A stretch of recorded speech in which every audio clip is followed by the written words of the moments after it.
Pas toujours facile de garder ses racines. En Bretagne, de nombreux parents veulent inscrire leurs enfants à l'école bilingue pour qu'ils apprennent à parler breton dès leur plus jeune âge.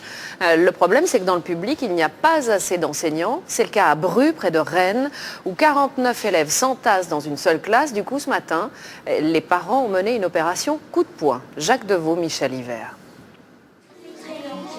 On n'est pas des sardines. C'est le slogan à la mode à la maternelle publique de Bru.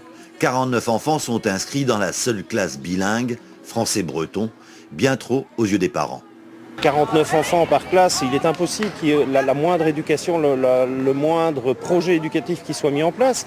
Donc il faut qu'il y ait des solutions malgré tout qui soient trouvées. Ou alors on déscolarise tous les enfants de la maternelle. Les parents qui occupent l'école depuis la semaine dernière ont décidé de créer cette seconde classe qu'on leur refuse. Et faute d'enseignants, c'est eux qui s'y collent. Toute la journée, on va s'occuper un petit peu des enfants et on va tourner pour qu'on puisse faire vivre cette classe sauvage, malheureusement, entre guillemets, avant que l'éducation nationale prenne le relais.